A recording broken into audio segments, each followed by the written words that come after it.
Hello comrades and welcome back to Season 4, Episode 9 of Spectre. Today we're collaborating with Challenge magazine, the publication of the Young Communist League of Britain since 1935.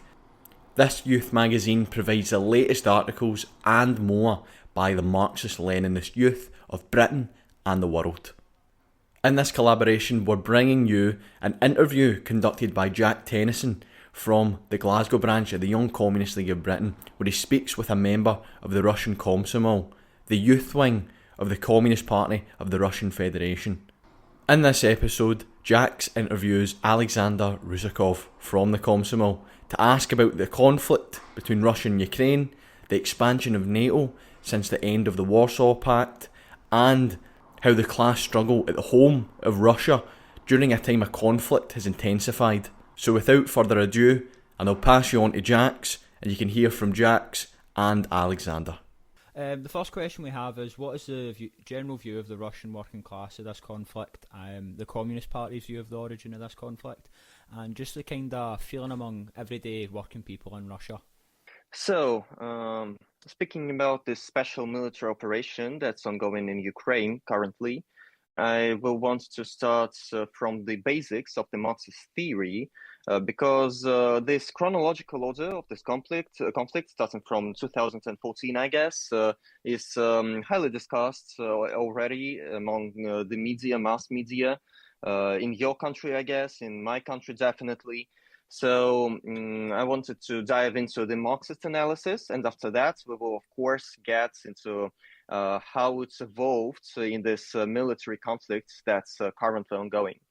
So firstly, I wanted to remind you about the basics of Marxism, and firstly about the base and the superstructure in Marxist theory. And the base is, of course, everything that's devoted to production, means of production, commodity production, and so on and so, etc., etc. While the superstructure is, of course, everything devoted to cultural differences, religious differences, ethnical differences, etc. And so when we analyze the different nations, different ethnicities, different cultures, and what's happening in Ukraine currently, we have to firstly analyze the markets, the production. We have to make that connection between the production and the crisis that's ongoing in Ukraine. We do it because we are Marxists. And I, of course, want to start with the fall of the Soviet Union, which is a great tragedy for us. I can't even describe how tragic it was for our people in Russia and in Ukraine too, because our production has basically decreased by a lot. And after the 1991, we suffered many, I would even say, casualties of banditism and also of this economic crisis of 1990s. We have 12.5 million people, just population decrease over the 1990, from 1990 to 2021. So that's 12 million people lost in this 30 years. When it all came down to the fall of the Soviet Union, the Western commodities, I mean, firstly the American ones, but then the European ones, has flooded our markets in Russia, in Ukraine, in Belarus, and all of 15 republics. And so when it happened, these production lines, which were between the Ukraine and Russia, Russia and Kazakhstan, Uzbekistan and Tajikistan, they all crashed because they're not needed anymore. The Russian bourgeoisie had the most profits while trading with the West. And so our production lines, our factories were closed, they were shut down, and I live in Moscow. And I don't even know if there's any Soviet factory that's still ongoing, that still produces something, some goods in Moscow, and not licensing it from the different countries. All big factories like Hammer and Sickle factory, they were demolished, and there are now living apartments built there.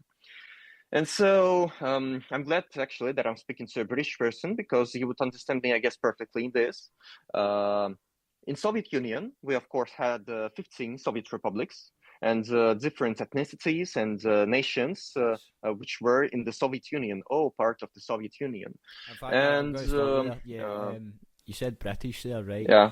I would personally, to be nitpicky, call myself a Scottish person that lives in Britain, but I suppose that sort of Yeah. I completely. heard that actually. Yeah.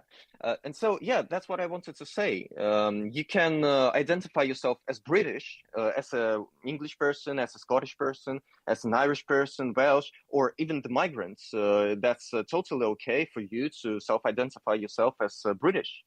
And in the Soviet Union, it was totally okay, and most people did it. Yes, they're Uzbek. Yes, they're Buryat, or something different, a man of different ethnicities. They all called themselves a Soviet men. So that's not an ethnicity, but that's their self-representation as a Soviet man.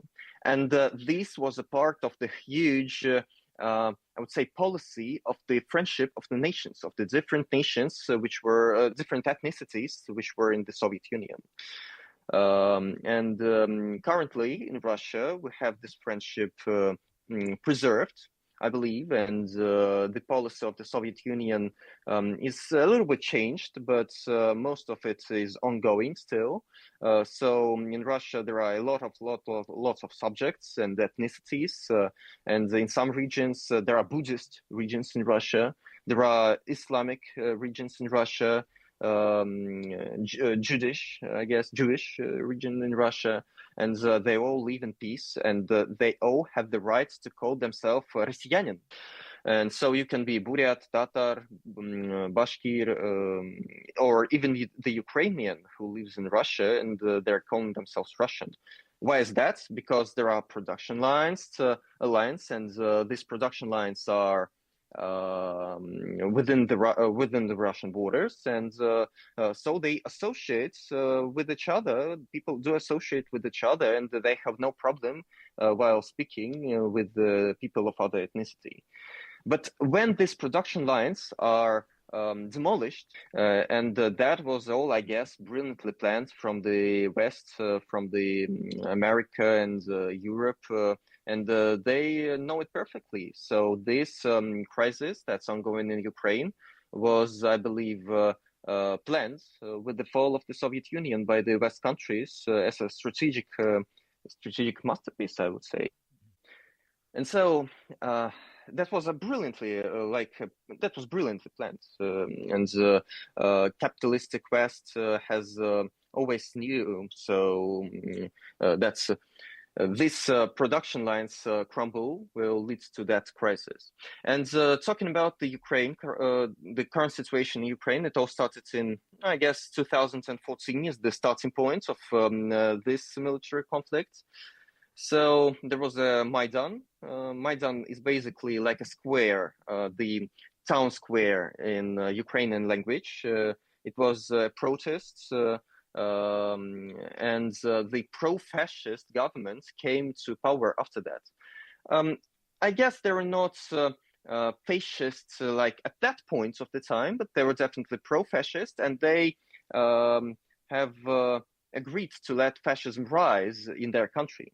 And so in 2014, one of the Komsomol members, Komsomol is the youth of the party, of the Communist Party of Ukraine, which were not banned at that time, was burned alive at the house of Soviets in Odessa. He was 14 years old, and the neo-Nazi protesters, so-called protesters, they burned him alive with many different people. And that was around the time when the Crimean Peninsula and Russian Federation unified, and in which the Donetsk, I would say, rebellion and Lugansk rebellion of the people, of the working class, has actually begun. And so talking about that and the role of the Communist Party of the Russian Federation, I would say that not all know now, and that is not like a very well-known fact, that one of the members and the leader of the Donetsk Communist Party branch, so the leader of the Donetsk Communist Party, his name is Boris Litvinov. He's actually the author of the Declaration of Independence of Donetsk People Republic. So he was, I would not say behind the wheel, but he was one of the first protesters, and he was actually devoted to this protest. And this protest erupted when the neo-Nazi, how you would say it's, militia, neo-Nazi militia. So the armed people, they came to Donetsk and decided to demolish the Lenin's statue in the like town square. So it was all a like worker class rebellion.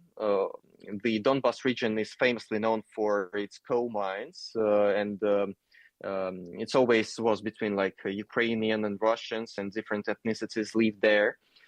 And there are a lot of working class people living there.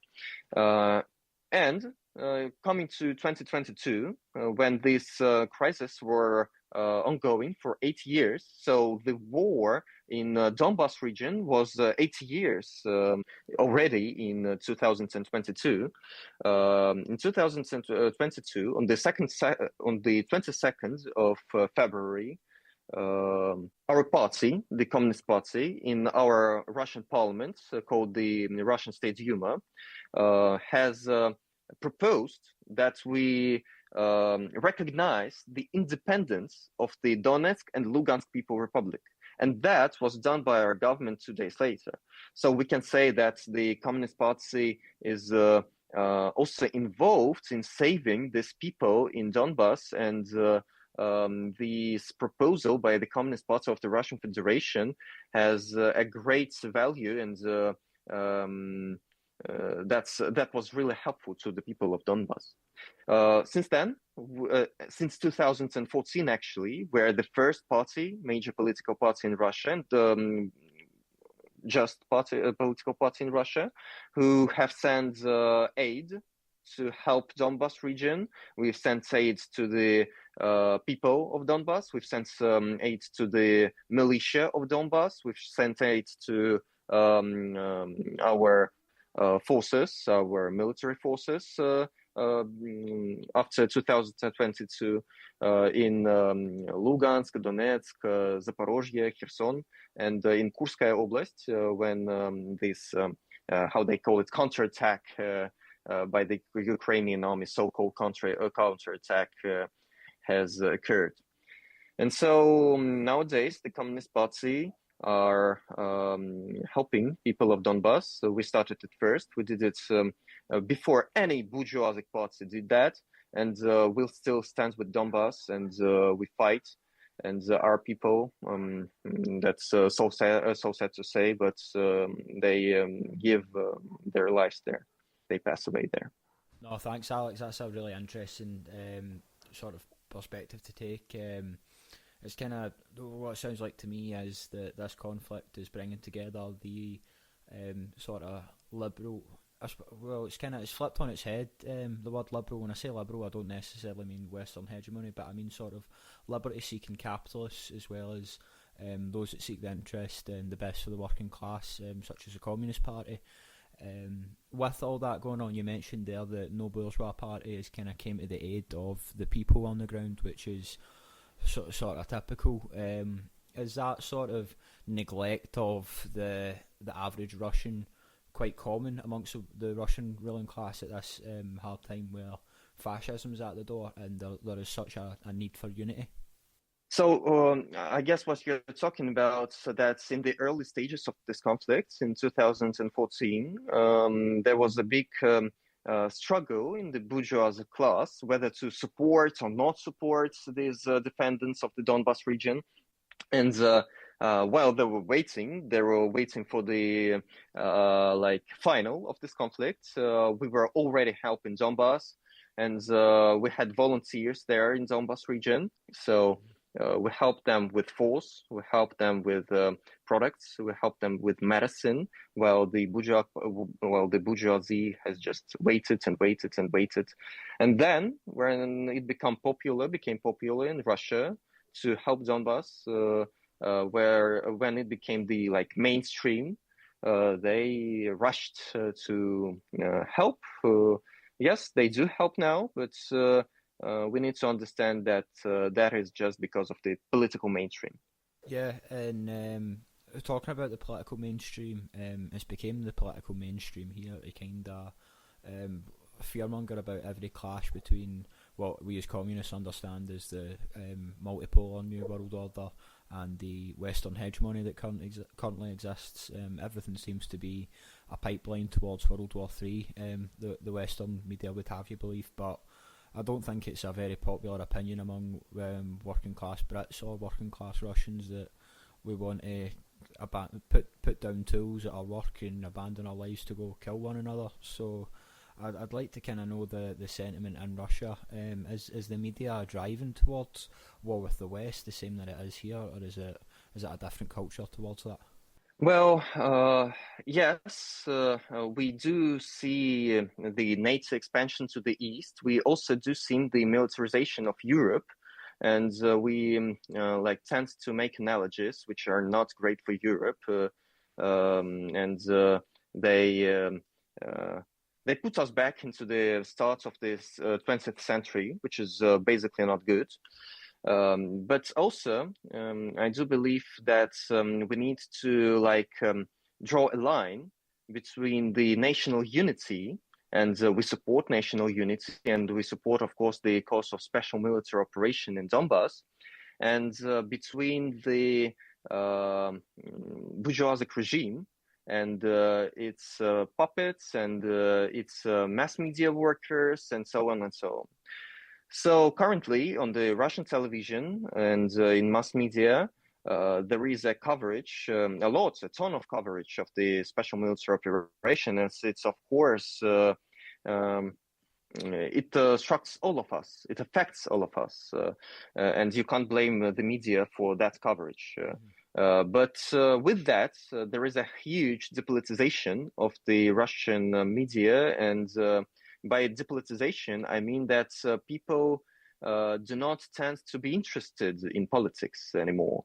Yes, they're supportive of the Russian army, but they don't have that opinion on the class struggle, or even the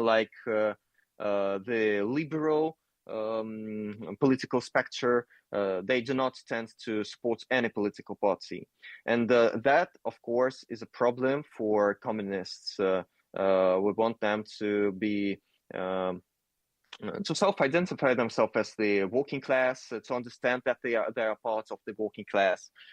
And in mass media, currently there are no debates between the political parties, so they cancel that. There are pretty lots of not censorship, but some political forces are not given words, and I guess the Communist Party is amongst of them. So our TV time is very low. We are still the second most popular party by votes in Russia, by far the second one. And the time we get on TV is less than other parties, which are third, fourth, fifth.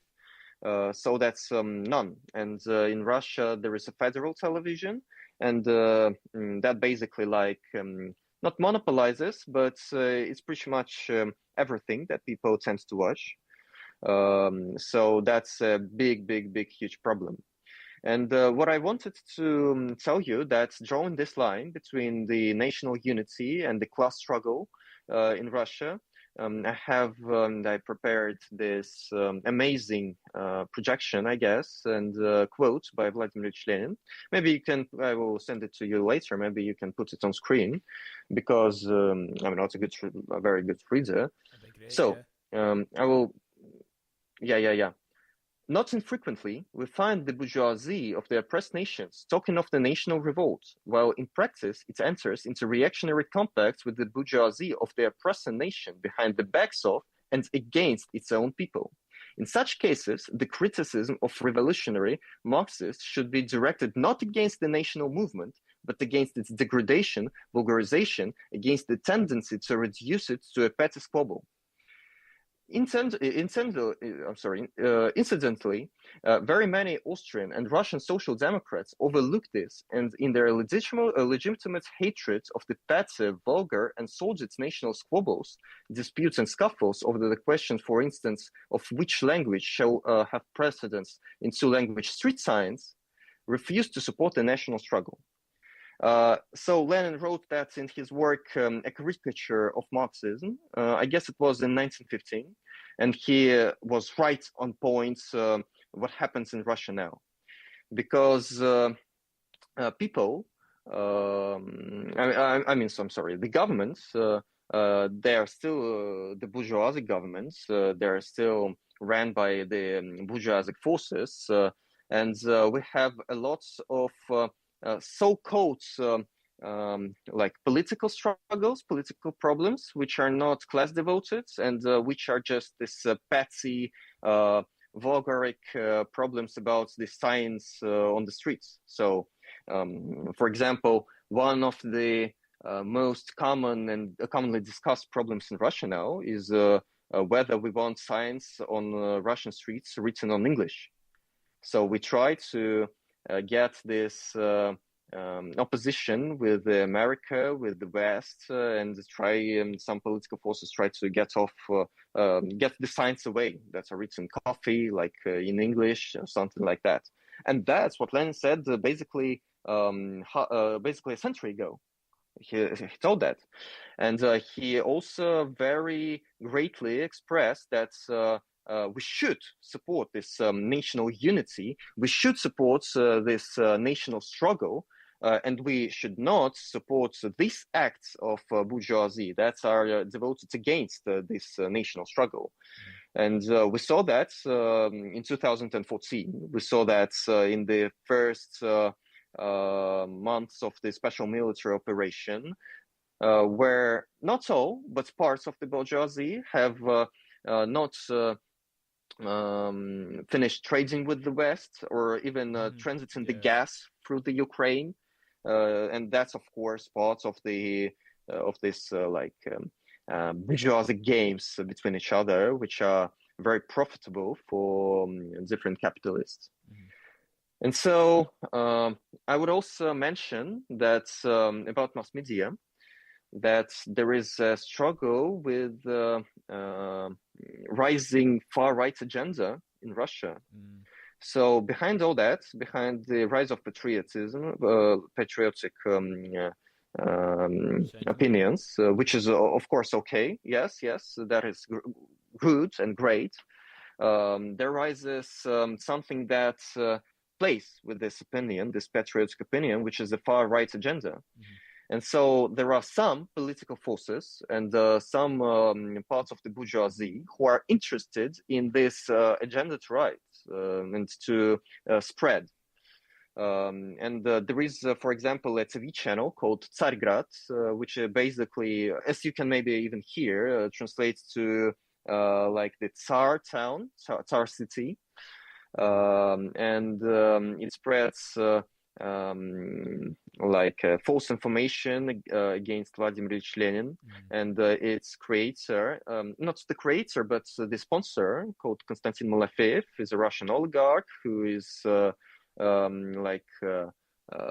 very, very he's very right, basically. So he supports all the different right movements.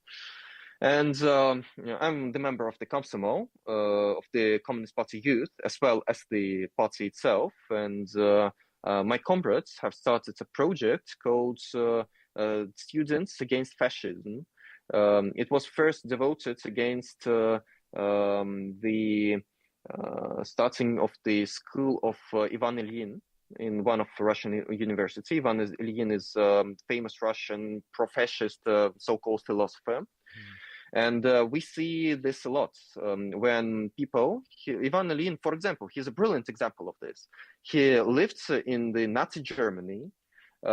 He left Nazi Germany, but he did live there. He also was working at the university when the Hitler arrived to power, and he was apologetic, I guess this is the word. He supported the Nazi regime. And yes, later, after the World War, he somehow changed his opinions, but not entirely, and still find at some moments positive about the Nazi regime. But people now in Russia, some parts of the bourgeoisie tend to make him like a national philosopher, and etc., etc., etc. So we see this process of far-right agenda rising and fascization in different parts of the capitalistic society. I know it happens in Europe. I know it happens in America. We've seen it happening in Ukraine before, as I believe there is a fascist government right now without elections, without the Communist Party presence. Communists are banned, communist symbols are banned, and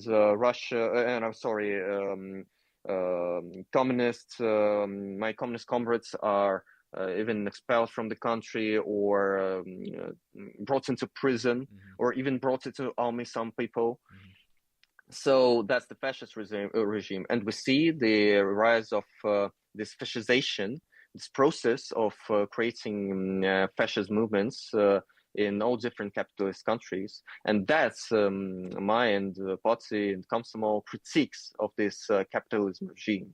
As we support the cause of special military operation, we do not support this far-right agenda. Thanks again, comrades, for tuning in to another episode of Spectre. As always, be sure to leave us a like and review on whatever platform you're tuning in on. And of course, share us with your friends, comrades, co-workers, and everyone else in between. The ongoing inter-imperialist conflict between Russia and Ukraine has been used by the West as a means to expand NATO even further forward, having already previously broke all agreements in the Warsaw Pact. NATO and its allies continue to bolster its so-called defence spending. Billions of pounds and euros raised higher, whilst the people, the workers of Europe, continue to slip deeper into poverty and starvation. Liberals and those on the liberal left have signified that anything less than full solidarity with the Zelensky regime and the Azov battalion is treason. These liberals continue to amplify for war and expansion. They continue to call for imperialism within the region, refusing any semblance of peace talks occurring. These so-called humanitarians would sooner see both Russia and Ukraine burnt to the ashes, as long as it meant that Britain, the EU, America or NATO were to expand into that region to enhance their proxy war against China. The truth is, this conflict in Ukraine didn't merely start just a couple years ago in 2022. The West, since the fall of the Soviet Union, has played a massive role in causing destabilisation in the area. It's a tale as old as time. American and British state security services funding and training armed fascist paramilitaries and organisations for the benefit of Western imperialism. Which is why we all must stand united.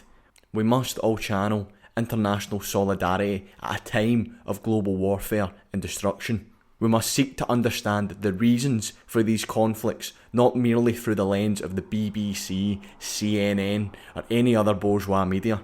This is why communicating with our comrades from across waters and across continents is vital. Because if we want to truly stop imperialism from destroying our planet, then we must link hand in hand with our fellow workers from across borders. We must join hand in hand, fist in fist, in smashing the machine of capitalism and ending all drives to war. Solidarity with the Komsomol, solidarity with the Communist Party of the Russian Federation.